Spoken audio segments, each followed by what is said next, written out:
The NBA Finals are locked up at 2 games apiece. Mr. Brown is on location down in Atlanta as we talk all things baseball with our resident expert.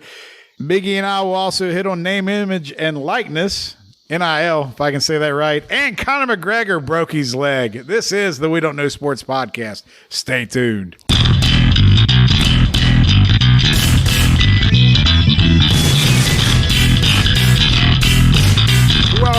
Welcome back once again to the We Don't Know Sports podcast. This is Chad the Mark with Canadian Biggie. And no Mr. Brown, but we are going to talk to him here in a little bit because he is live on location. Well, I guess it's not live if you're listening to a podcast, but we talked to him and he's on location. He is on location. He is doing a remote segment for us down in Atlanta. He was down. We paid good money to send him down there to cover the All-Star game, but we don't have enough money to kind of reschedule things to Colorado, so he still just had to go to Atlanta. That's okay. It seems like he had a good time. I mean, he has taken more vacations than I have this year. I will just say that. He takes more vacations in 1 year than most people take in a lifetime. Hey, you know what? Don't hate the player, hate the game, I guess, is what they used to say in 1996. It did look fairly populated in the Battery for the fact there is no game there today. Yeah, I mean, we've been talking here off mic about how like we need to go to some games, right? Like he's gone to a couple Reds games already, which makes me sad because I haven't been to any. Mm-hmm. Now he's down in Atlanta and he's just enjoying the sights and sounds. I can't complain too much. I did get to go to Mexico, so I'm not being that guy. I get it. I did something, but man, I'm excited to do live sports again. Like wrestling is touring again. Like we saw AEW is doing shows with live crowds. Like they're on the road like before the pandemic, and WWE is doing it starting next week, I think. So like I'm ready to just feel normal again. Yeah, I'm kind of thinking that with wrestling starting to tour again, that's one of those where the crowd reaction is genuine. You know the reaction you have from what you did. Like we're big fans of The Rock. He knew what hit and what didn't by what the fans did. Wrestling is one of those you can't have people's faces on TV. So it just gives me another sense of back to normal. Speaking of The Rock, what is this lovely bottle sitting on the desk here? That is Terramana vanilla. Hints of vanilla, I should say. Hints of oak and vanilla is what I read. I picked that up, and I thought that we could get The Rock on the show to talk about it. Yeah. I mean, why not? He seems like the kind of guy that could give us the time of day. Well, we're definitely marks, so. I mean, come on, Rocky. If you're listening to this, Dwayne, whatever, The Rock, the Dwayne, we're going to drink your tequila. We might do a little sample taste testing here. We're not big tequila guys, but because of the effect you have on everybody, Biggie decided to go ahead and buy it. He's a mark, like he said. So I look at it like this. I watch the Fast and Furious movies, which are extremely overplayed just because they added The Rock to them. Just like, what's the other movie we said we're going to watch? G.I. Joe? No.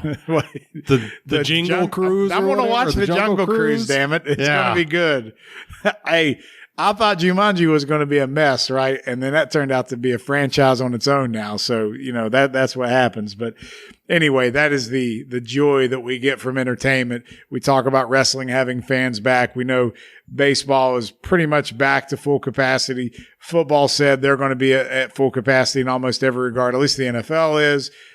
We have plans in September. You got a lot of plans. So we talk about live events. What do you got going on in September? Going to Morgantown back-to-back weekends. Back-to-back weeks.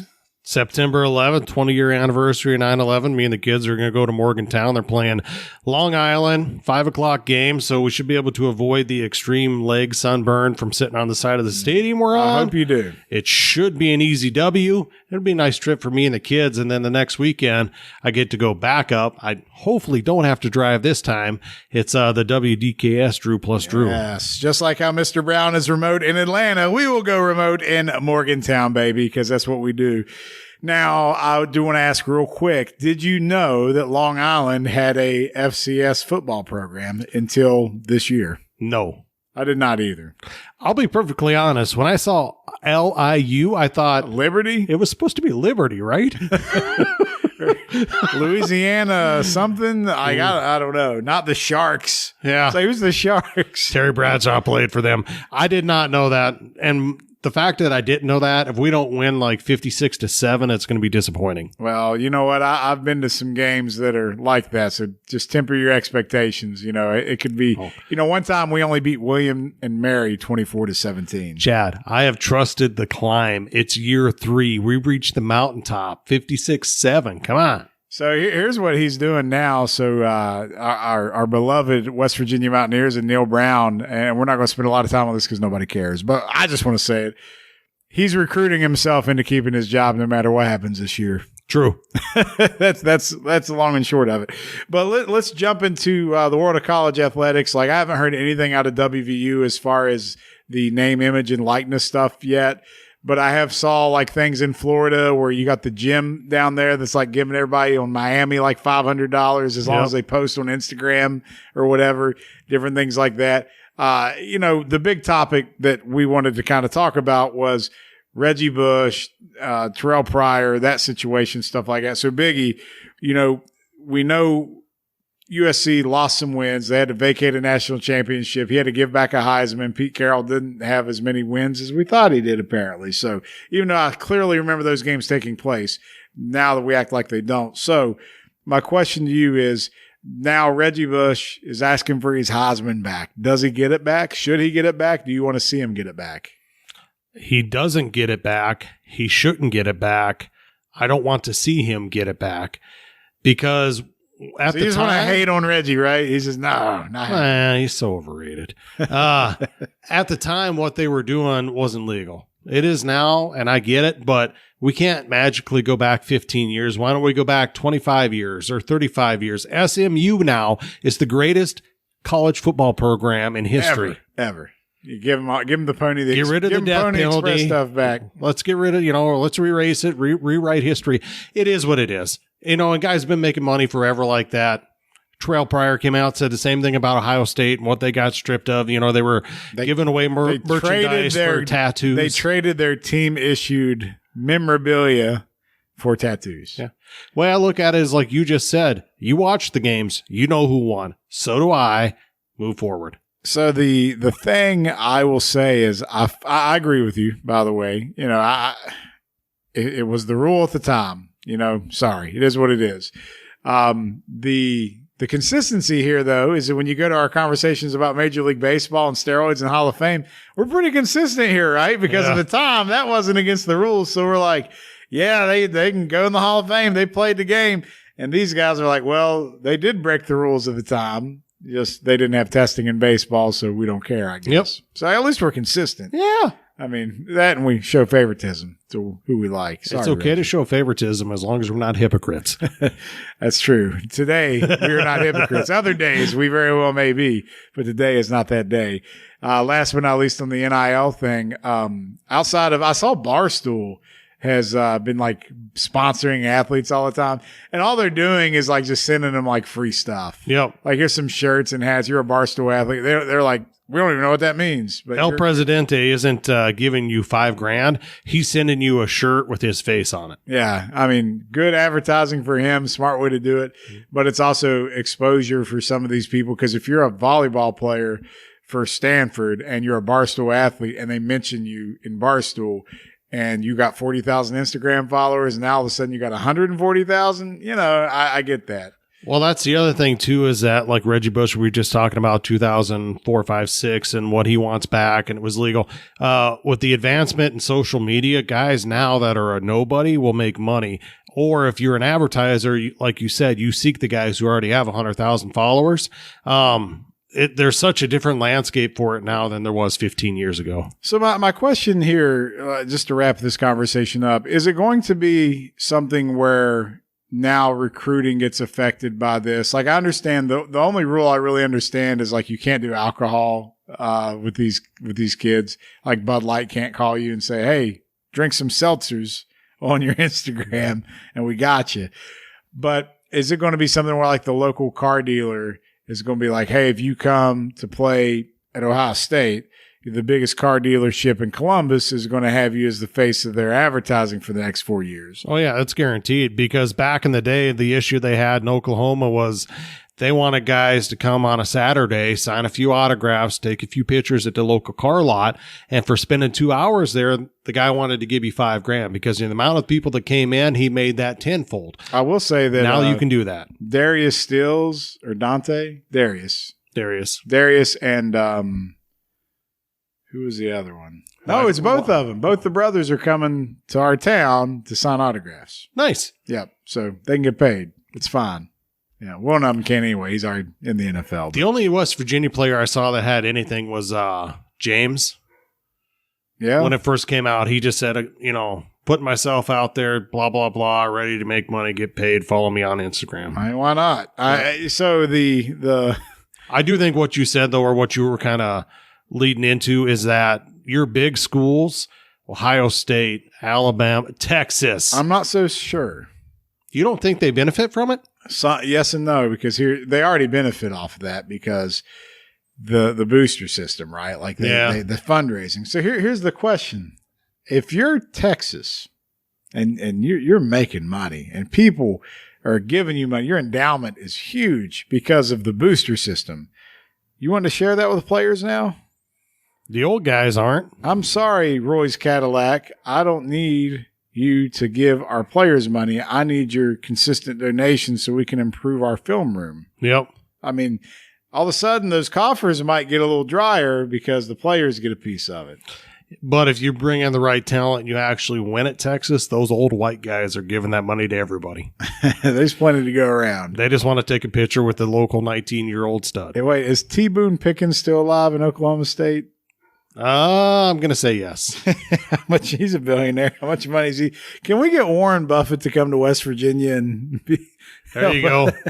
He'd probably pick Marshall, and all of a sudden they become the team to beat. Mark Cuban can get into college sports now. Yeah. Let's just make it all happen. It's going to be a mess. I just hope we get college football back in video game format, and I'll be good.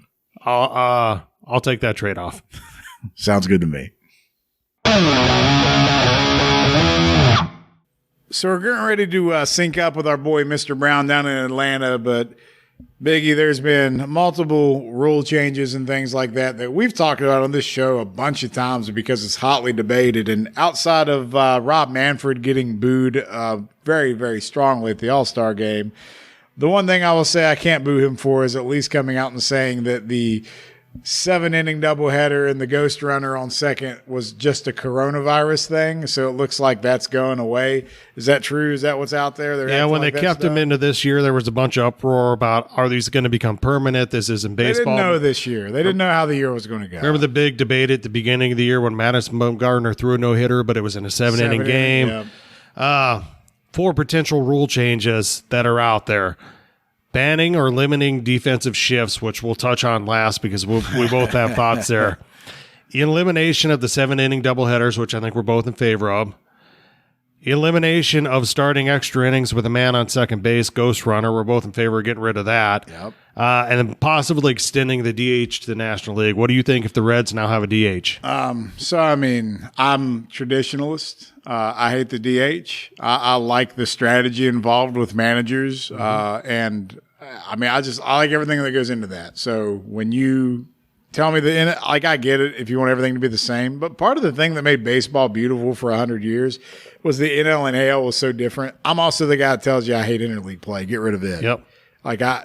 Maybe if you just want to do like 1 or 2 series a year just to be, rivalries, like if you want to do like Cincinnati and Cleveland or, the Mets and the Yankees. I get that. But your crosstown rival you're okay with, and that's about the only one that makes sense. Yeah, but I White Sox, Cubs. Yeah, so I'd rather see, more of a traditional take on baseball. Like, I think the reason why they're sitting here complaining about losing fans and whatnot is not because of the tradition. It's because they keep trying to change things, and it's never getting changed for the better.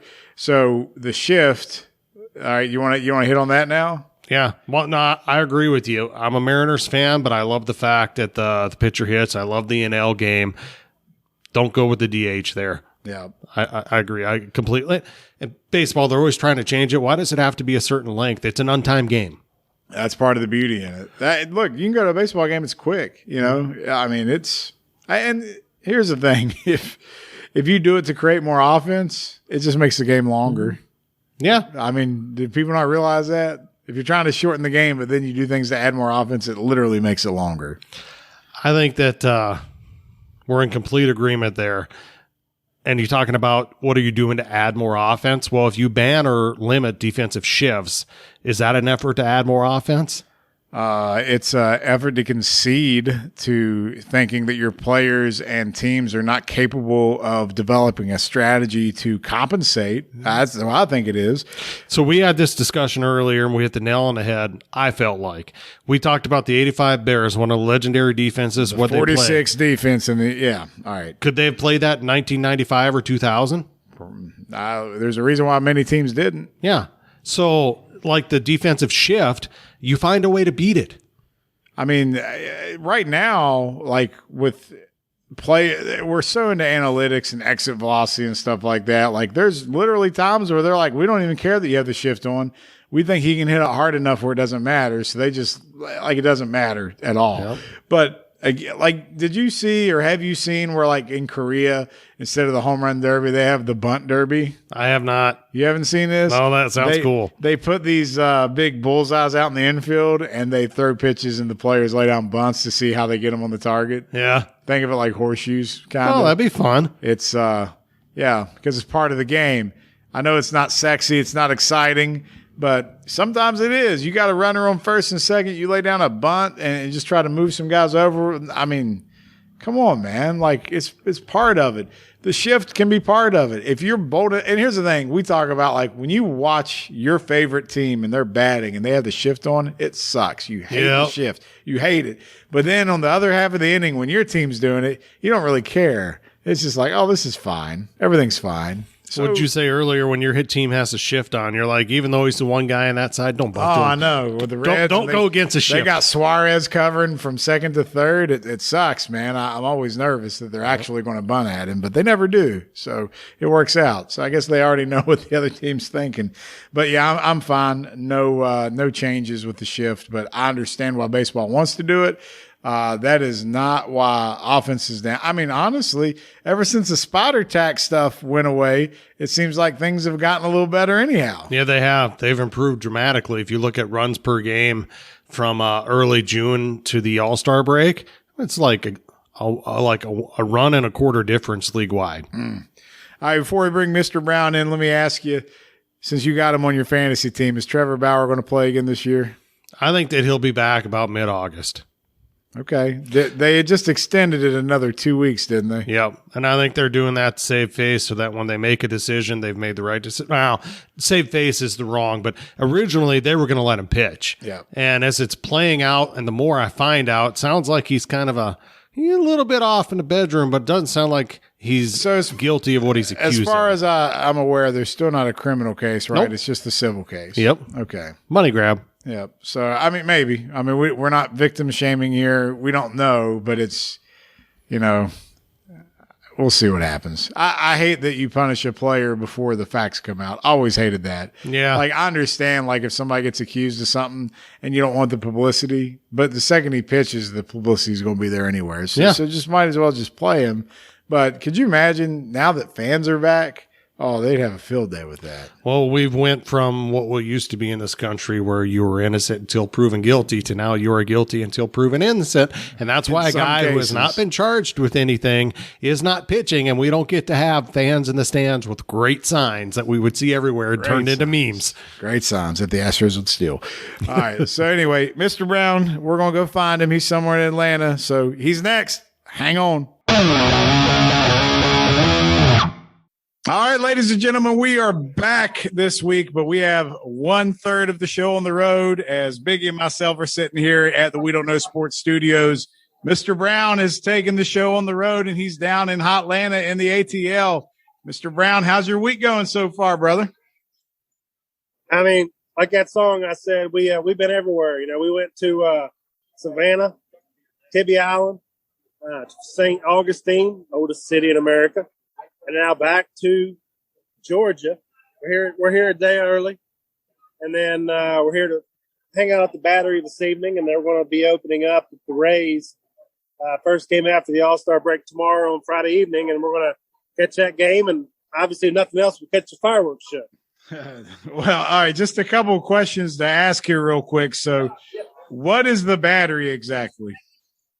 The Battery, if no one's been here, they've basically developed 2 or 3 blocks around the stadium down here in the Brave Stadium. So they own all the bars, all the restaurants, all the merchandise stores. So you can walk freely down here, and there's no cars. And essentially, to me, there's so much to do when you walk into the stadium. It's almost like it's a bonus. It's a great setup, man. I mean, and that's what we're going to get into it. But the All-Star break not being here is a travesty, and this is one of the better setups I've ever seen since I've watched baseball. What's your favorite part of that area, that 3-block area, the Battery? What's your one go-to spot when you come? My go-to spot is the Baseballism store, because there's only a few stores in America, and they have unique apparel for baseball fans. That's where I get my Ted Williams gear. They have a full live Babe Ruth statue with the American flag, so it's pretty sweet. So that'd probably be my go-to spot. All right. So another place that you were at before you got to the Battery was you were over in Savannah, Tibby Island, and all that stuff. So how was did you go sit on Forrest Gump's bench? Well, I was going to. We went to the spot where the bench was in the movie. I don't remember the name of the park. It's Chip something without me looking, but there's all these old willow trees, very majestic looking, downtown Savannah. But they took the park and put it in a museum because, to be honest, people are idiots, and they was trying to tear it up. So now it's in a museum. So me and my family stood there at the spot where the bench was and just took a picture. So you can't have nice things in Savannah, apparently. You can't. All right. Well, let's just jump into kind of what's been going on this week. So, did you get a chance to watch any of the Home Run Derby or the All-Star Game while you've been on the road? I haven't watched the Home Run Derby. I didn't watch the All-Star Game. I do know that Pete Alonso won, and he donated to some very good charities. I believe he donated to the Wounded Warrior, and then 9/11 responders. I think those are it. 50,000 to each one, I think. And he makes the league minimum. So the fact he gave $100K to those charities, man, that says a lot about his character. And even though he's a Mets guy, I have nothing but respect for the I don't know what they call him. They call him the polar bear. The polar bear. There you go. So I love that guy. Nah, I mean, that is a class act move when you're not getting paid yet. And as far as the All-Star Game, I didn't watch it. Is this in protest why you didn't watch it? No, I'm just busy, man. I mean, you can call it what you want. You can say it's protest. You can say that I'm traveling, but it should have been here in Atlanta. But that is what it is. And I know the AL won 5-2, and Vlad Jr. was MVP. So if you didn't get to watch it, I know how you feel. It should be in Atlanta. That's the whole reason why Mr. Brown might even be in Atlanta this particular week. It's funny how that works out. But the beginning of the All-Star Game, after they do the starting lineup announcements and all that good stuff, they introduce everybody. You get this nice video package of Hank Aaron, and then his widow comes out there, and it was really a nice setting. But yet, even though I'm not a Braves fan, something just felt amiss to me about watching that. I mean, it's a huge miss. So, Freddie Freeman escorted her. There's someone from the AL. I don't recall who that was. Aaron Judge. Aaron Judge. They needed a sturdy body, I guess, to help her out there. But the fact is, you're going to make Hank Aaron's widow, who's in her 80s, travel to Colorado when it was right here in her own backyard initially. So, ignorance. And it's definitely a missed opportunity for baseball. I mean, the greatest living ball player before he passed, and we had every opportunity to honor him the right way. Pioneer for social justice, and he handled it both on and off the field better than anyone could have even thought of. They followed up that misstep with those god-awful All-Star uniforms. Oh, they were bad. One of my favorite things in the All-Star game is when everybody gets announced and they're down each line and they're wearing their own team's uniform. I don't know what they were trying to do this year. That was an atrocity. Like, I don't mind when they do like the traditional like red or blue and just say like national or American on there. But this whole like three letter like vertical initial, I don't know. Did you see the jerseys at all? I did. It looked like Rock and Jock softball uniforms. I was ready for Roger McDowell to come out. Yeah, Dan Cortez starting now. It was so bad. Like, there's probably Biggie's the true home run hitter of softball America, and I guarantee you he's seen better softball unis than we saw at the All-Star break. That's what I thought of when I saw those, was how many softball uniforms I've seen that look 10 times better than that. You didn't watch the game this year, and you could probably stop watching the game going forward. You wouldn't miss anything. So I saw an interesting stat. The American League has not trailed in the last 46 innings of All-Star game play. Is this the 8th or ninth in a row that they've won? I believe the 8th. I mean, it's been bad. And I watched most of the game.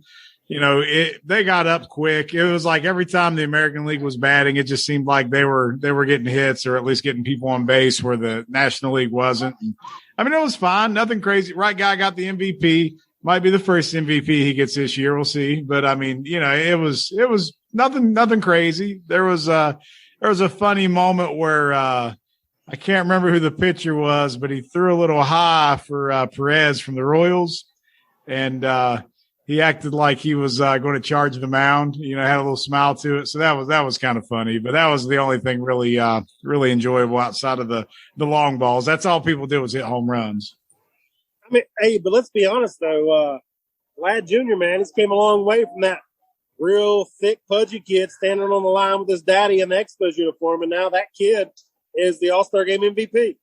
When you look at him, though, is he going to be able to sustain that long term? Because he still seems like the guy that's going to be like he's going to be Ortiz eventually. Like he's still got that thickness to him. He's done a lot to keep it down. I mean, it's hard to say. I mean, you got skinny guys that get hurt. You got muscular guys like Judge or Stanton that can't stay healthy. But, you know, look at CC Sabathia. I mean, he was the frame he was at, and now he's thinned out in retirement. He was that frame because he said it made him perform better, and he stayed thicker during the baseball season. So one thing about baseball is you can be any shape or size. You got to know your body. I mean, that don't necessarily say you won't stay healthy, but we'll see what happens.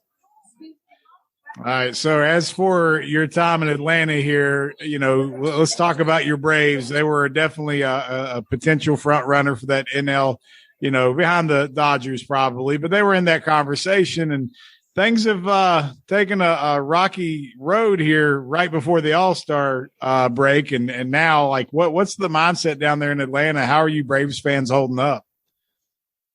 I mean, I'm not going to lie. You know, last year I didn't pick the Braves because I'm superstitious about it. And this year I picked them without hesitation because of what I saw last year in the COVID-shortened season. They took the Dodgers one game of the World Series and probably should have won the World Series, but choked like Atlanta teams like to do, and that's fine. But Soroka went down last year, and they maintained somehow and still did their thing. But this year, there's a lot of things that went wrong. You know, you had Soroka retore his Achilles again, but you're thinking he's coming back after the All-Star break, and then he had more issues. So now he's done for the year. So now you've lost your ace. And let's be clear, everyone down here views Soroka as the ace. Max Fried has had a nice step up, but he's not the ace. Anytime Soroka takes the mound, it's clear who the ace is. So to have him out for 2 years in a row, devastating. You lose Melancon to the Padres for $3 million. Will Smith's not been very consistent at the back end of the bullpen. Melancon is leading the majors in saves, by the way. Oh, I know he is. And other than your Reds, man, the Braves probably had the worst bullpen in the National League behind you guys.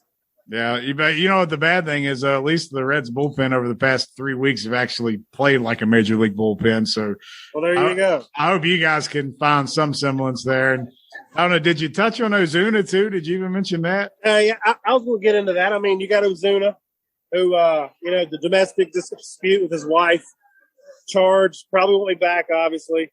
And then, obviously, the news broke here the last few days. I actually saw it when I woke up the other day. Acuna, probably the leading vote getter in the National League, if I had to look. Sandwiched between Castellanos and Winker in the outfield for the All-Star Game. Tore his knee, jumping for a ball in right field. And then Biggie's boy Jazz Chisholm got a freebie charity inside the Parker, baby. But so you had Ozuna out, you got Acuna out, Soroka's out, you got Travis d'Arnaud's been out. They're cleanup hitter last year. So this is like four All-Stars. And now, Ian Anderson's got shoulder soreness, and he's going on the IL. So the Braves to are sum it up, sellers? Biggie, I don't mean to cut you off, but to sum it up, the mood down here, it's very somber. It is what it is.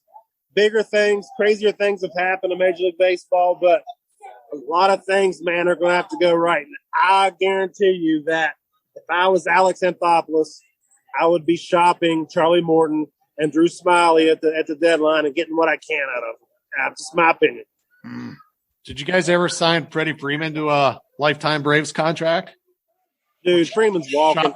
Shop him too. He's going to LA Angels next year.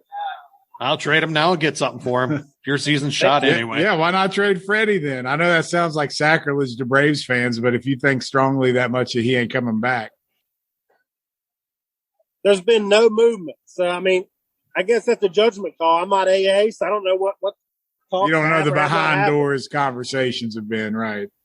So, I mean, he knows where those conversations are, but if you don't think he feels good about it, absolutely trade it. I mean, what else are you going to do? What are you guys? 3 games under 500? No, we're 1 game under 500, and that was what I'm glad you brought that up. Every year, like all year long, we've been trying to get back to 500, get back to 500. We finally get there. Acuna tears his knee. So, I mean, I'm going to try to be optimistic. Hey, sometimes stuff like this galvanizes a team. You never know. Still need talent. You do. It's hard to lose 4 All-Stars and just be fine. Yeah. All right. Well, hey, looking good, man. Well, show everybody where you're at. Let's see a look at the battery here, man. Let's see what's going on around. Let's check it out here. All right, can you see it back there? You got the umbrella back there straight. Yeah, so we see a little bit of people out there moving around. Yeah, but it's like this on a day that there's no game. So that's what they had in mind there. They're making a ton of money, whether the games are going on or not. It's just a place to be. If you're a baseball fan, you just have to try it out at least once in your life because it's a great setup. What's the heat like down there right now?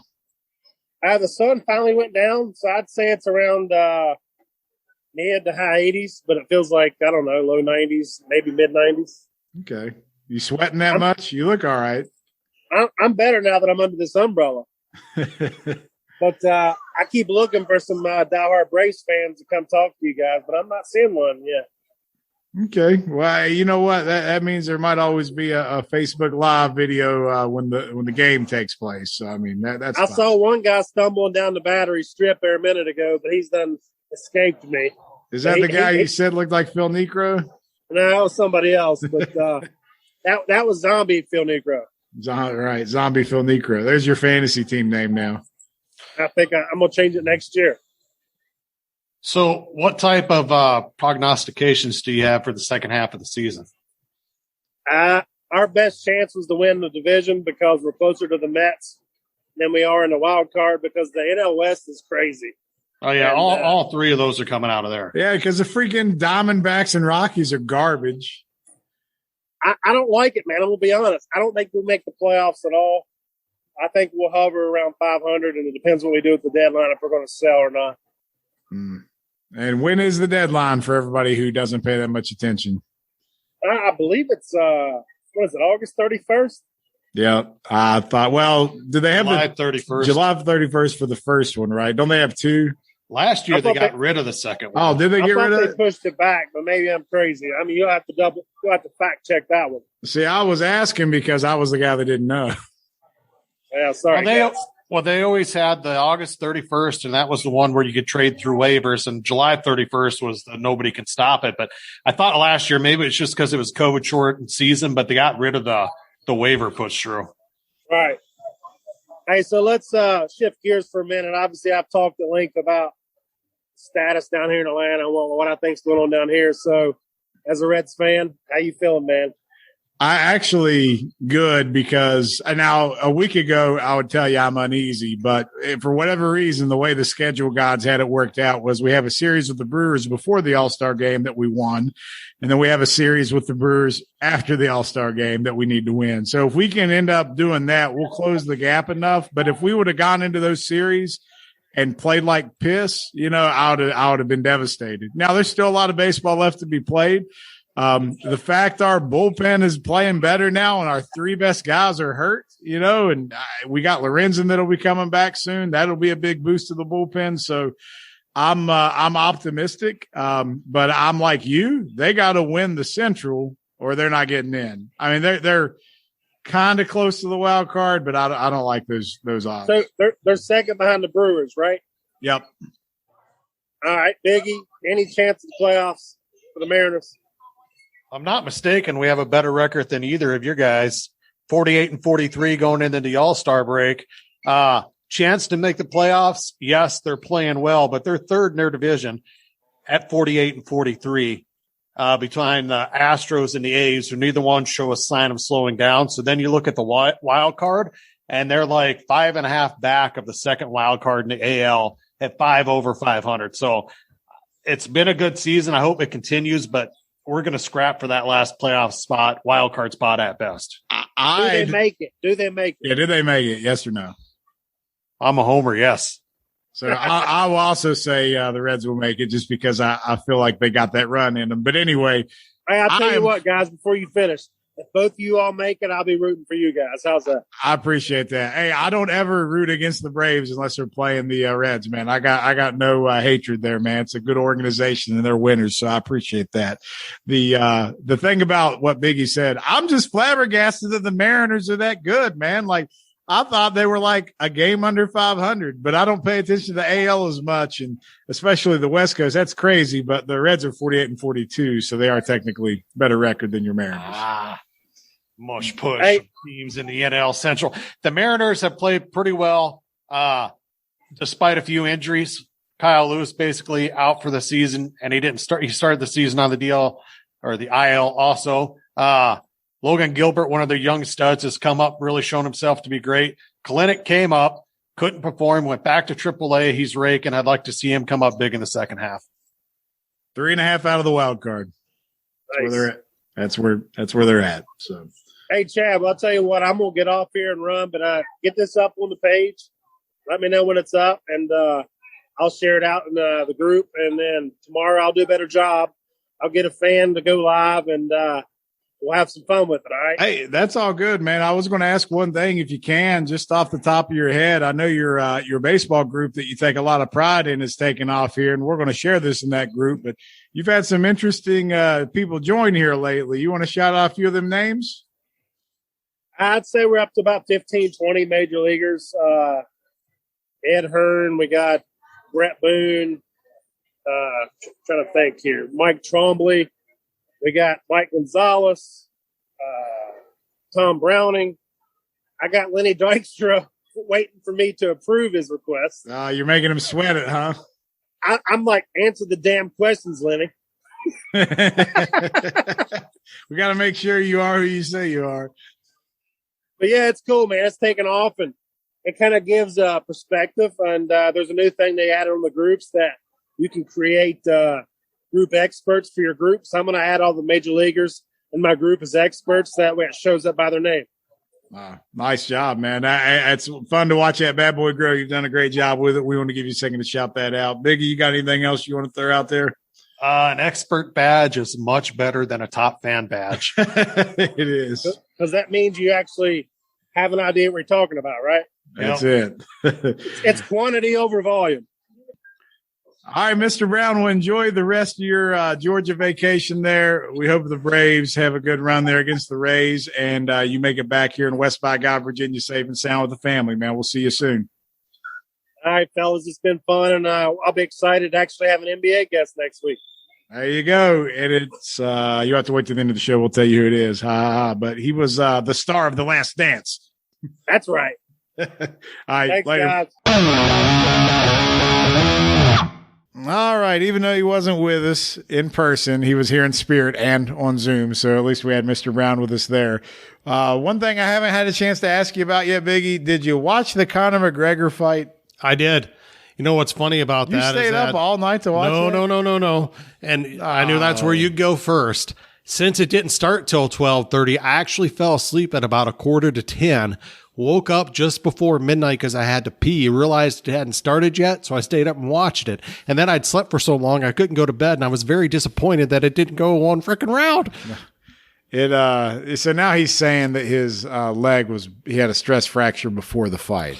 I've heard that, and that's the first time I've heard it. I don't know. He's saying that you can ask Dana White, you can ask the UFC, you can ask all of them. I had a stress fracture before, but it was a very awkward break. It was. It's one of those breaks. It's like I saw it with the Spider, Anderson Silva, when he went for a kick, too. That's different, though, because those are like, all right, so we're talking about checking leg kicks. Yep. So I didn't think that he got checked hard enough for anything to break. Like, I didn't see. But when you watched the fight and then you see it in replay and Diamond points down at him when he checks one. And then in the post interview right there, that's what he said. That's what he said. Yeah. But I don't know. Can you really tell if you broke somebody's leg by checking I don't think so. I don't know. Maybe you'd like to think so. I just think there's some bad blood and he had an opportunity to rub it in. He went for it. Dude, there ain't nobody in the UFC that likes that dude. Nope. No. I mean, fans like him because he's like a professional wrestler. Yep. But as far as like an athlete and a sports personality, his peers, they're ready for him to be done. Well, He's not done though, is he? You can hate him as much as you want to. And friend of the show, Bo Payne, was talking about how he needs to be done. He should retire. He's washed. He's too marketable. No. He is the Forbes highest pick, $180 million in the last year. He is going to sell pay-per-views. Yep. When he comes back, because everybody's like, well, you know what? He was actually doing pretty good until he got on the ground. But first half of that first round, he was doing good. Mm-hmm. I mean, he came in with some heel kicks and stuff like that.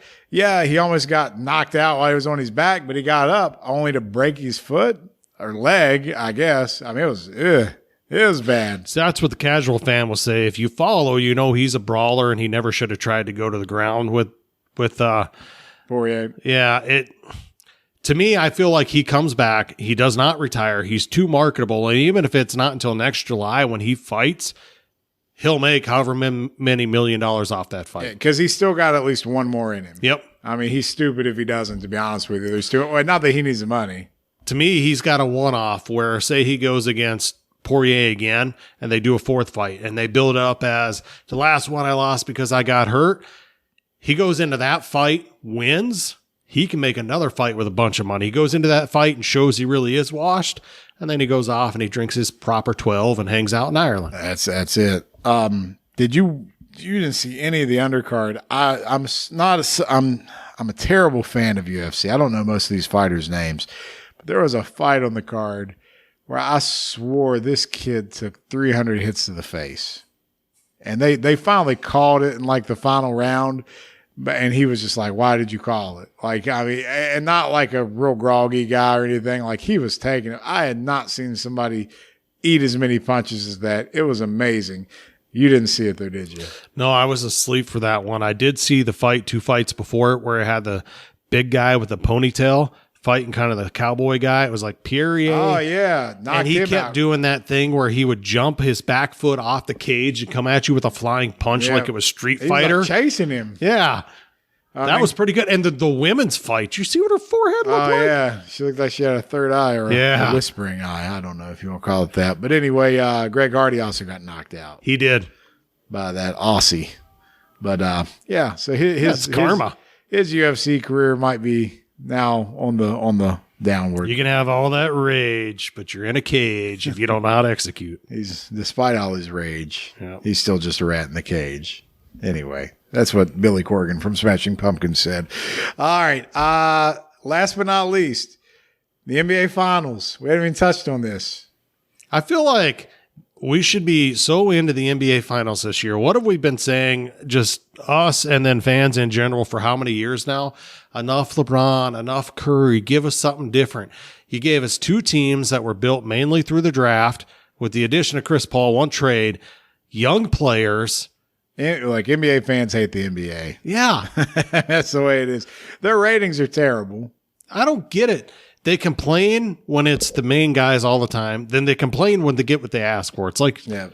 it doesn't make sense. And you know what? You got a series that's tied at 2. Yep. Both teams have won at home. So it's not a series till somebody wins on the road, right? That's what they always say. So, I mean, I haven't been watching a lot of it because for whatever reason, man, I feel like these games have been on later than normal. Yeah, it does feel that way. Or are we just getting older? No, they've been on later than normal. Man, I'm like 12:30. This game's still on. Like, I get Phoenix is out in the West, but I feel like they're even like at Milwaukee. But I guess game 1 and 2. I mean, Phoenix handled business pretty convincingly. Yep. Game 3, Milwaukee slaughtered them, and then game 4, Phoenix blew it. They were up 9 in the fourth quarter. Like late, like 3 minutes left. Yep. And they ended up losing by 5, I think. Yeah, 3 or 5, something like that. Giannis had they're calling it a LeBron-esque the block where LeBron or Giannis, after the game, even when he was asked about it, he said, I went for it, but I thought I was getting dunked on. That's all right. At least you went for it. The fact that he's out there after his knee extended the wrong way all the way like 2 weeks ago is amazing. But he doesn't look like he's really showing much. I don't. I mean, sometimes things look worse than they are. Yep. I mean, I'm not saying, like, is it going to come out after the finals that he's got to have surgery? Maybe. But the way he's moving, I don't think so. No. It's like, no, he's fine. Yep. Rather that, or they just keep shooting it full. They got Bud Kilmer in the locker room shooting him up like Varsity Blues. This is their all or nothing year. It's a title or they're done. Team doctor looks at it, like, son, do you know how much scar tissue you got on this knee? I saw this after the game because they were dogging Giannis. Can he not play in the big game? He's left after 3 minutes in the first quarter, 2 games in a row. Post-game interview, and they ask him, I got to pay. What do you call it? Oh, tinkle? A grown man. We call him the Greek freak. Tinkle. English is not his first language. Yeah. That's all you got to say. But all right, so I'm still riding the Suns. That's who I said at the beginning. I've been saying that all along. I said Bucks and 6 from the beginning. It's tied at 2, so we'll see. I mean, I don't think I think it goes 7. Yeah, you're most likely correct. I mean, I don't see how anybody goes back to back here. No. It'd be tough. I think they each win at home, and then it goes to game 7, and I think that game 7 is a 3 to 5 point finish. I think it's tight. Man, I'm ready for a game. Like, of all the times we've had great games and no fans, like, give me a game 7. Maybe that will help. NBA's got to be hoping for that. I mean, if you can't get ratings on a game 7, I can't help you. What are the ratings like this year? Are they worse than COVID? The bubble? I believe they're just slightly better, right? I believe the MLB All-Star Game did 1 million more than the NBA Finals. And I think the home run derby. The home run derby did better too. Yeah. Yep. So, I mean, that's just, and don't get me wrong, like the MLB All-Star Game it's special. Yeah. It is. Because this is the only All-Star Game where they're out there playing. I mean, they're really trying to play. Yep. Like, I'm not saying they're not Pete Rose trying to kill a catcher in the All-Star Game, but they're still out there playing the game the way it's supposed to be played. Where NBA All-Star Game, there's no defense. The NBA All-Star Game is basically All-Star Saturday night. You look to see the dunk contest, which is played out. Oh, yeah. The 3-point shootout, you care about that. The NBA All-Star Game, they've changed it. It's not even a game anymore. It's gimmicky. It's score by quarters. To me, the NBA All-Star Game, you know what they need to do? Take the 24 players they choose, and you have Team USA versus Team Rest of the World. No way, man. I told you during the All-Star weekend this year that they just need to do a one-on-one tournament. That would be sellable. That would be the most watched thing the NBA would do in the last 10 years. There's too much social media. Nobody wants to get shown up. That's why they're happening. They'd be on a poster, except this poster lasts forever. You ever see that video of Dr. J and Kareem playing one-on-one? Yes, I have. It's hard to watch. Yep. So because you got guys that are completely different skill set, it's like, let's have Kareem play against Dr. J, who's 5 inches shorter, maybe. I don't know, but it's. I don't. Give me DeAndre Ayton. I don't know if that's the guy I'd go with right away. Let me back that up. How about let's put Taco Fall in the 1-on-1 tournament and have him play against LeBron. Let's just watch it and see what happens. Well, one thing's for sure, Taco Fall is going to dunk a couple times. If you do it where the guy who makes it gets the ball out, yeah, that could be bad for a lot of people. Now, if it came down to LeBron versus KD in the final, that'd be fun to watch. My God, but like that, you know what that's like? That's like boxing. That's like you got the WBO and the IBF and all this stuff, and they're like, sorry, our guys aren't fighting each other. I never have understood that. That'd be like Manny Pacquiao,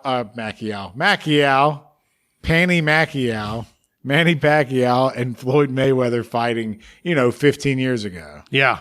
Wouldn't that have been nice? It kills me. And then when they finally did fight, Pacquiao had a bum shoulder. The thing about that, and they were old. It's a perfect analogy with boxing. You have the big stars; they each hold a belt, but they won't fight. That's the NBA. It's sellable. Remember when Chuck did the race at the All-Star Game against the was it Dick Vivetta? Vaguely. Yeah, Chuck said, I can run backwards up and down the court faster than you can run forwards. Because how he clowns everybody after the games. Oh, yeah. And he got to talking about Dick Vivetta, that damn old ref, he needs to retire. And, yeah, they did it. Look it up. He did it at the All-Star Weekend. Watch that. So you're dropping knowledge. Yeah, I appreciate that. But he's willing to do that. I'll have fun. I'm fat. I'll run backwards. These guys nowadays are too sensitive. So you're taking the Bucks. I'm taking the Suns still, but we're both saying 7, right? I hope it goes 7. I say 7. All right. I mean, I hope it does too. I also think it will. Like, I just feel like the way the series is played out. But you know what? We're going to have plenty to talk about next week. We're going to jump back into the wormhole of NBA, which is funny because we went so long not talking about NBA. But we have a star from The Last Dance. Jason Caffey.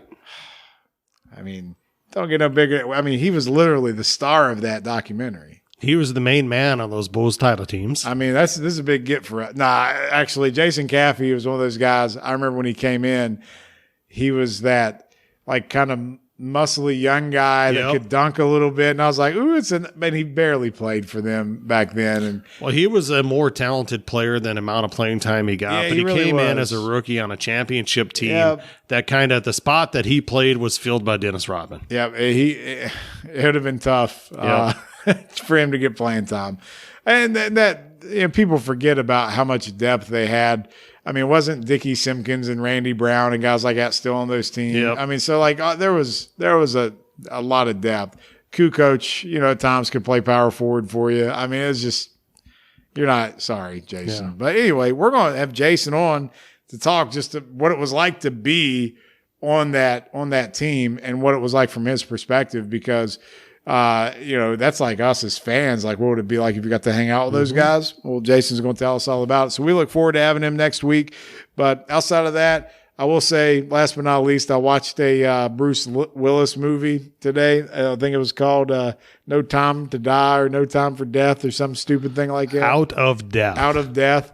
If it was if I was a critic and I had to give it a 1 out of 10, it's like a 0.3. It was probably the worst Bruce Willis movie I've ever seen by far. But anyway, don't watch it. And I know Mr. Brown will always tell me I'm too critical of movies. Like, nah, man, this one's rough. It's real bad. You are critical, but when you told me that Bruce Willis' entire scenes in the movie were shot in one day, I instantly agreed with you. I looked it up. They shot all of his scenes in one day. That's how bad this movie is, that they couldn't even afford to pay Bruce Willis to come in more than one day. And he's like the co-star of the movie. So, yeah. That's why there's like 20-minute monologues of just like the bad guy on the phone.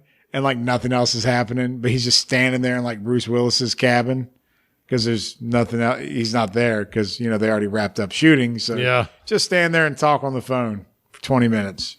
That's great. Great movie. Good on you for being able to watch all that. Are you going to watch anything good late? Or have you watched anything good lately? You going to watch anything this weekend? The only thing I've seen lately that I had not seen in forever is In the Line of Fire came on. Okay. I'm a huge Clint Eastwood fan. I've always enjoyed that movie. I love him. I love Malkovich. He's got a ton of range. Have you seen Being John Malkovich? No. No. You know what good? it is? Is it bad? Nah, it's a great movie. It's a movie where everybody becomes John Malkovich. Doesn't it have John Cusack in it? It does. Okay. It's great movie. And then you're also going to watch Role Models, right? I am. All right, so you'll be good. Role Models is great. I'm going to go and watch it tonight. It'll be like watching Old School, only better. You'll be waking up tomorrow listening to a bunch of Kiss music.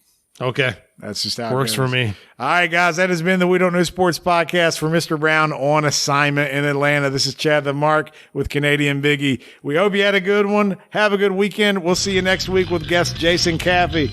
We're out. Peace.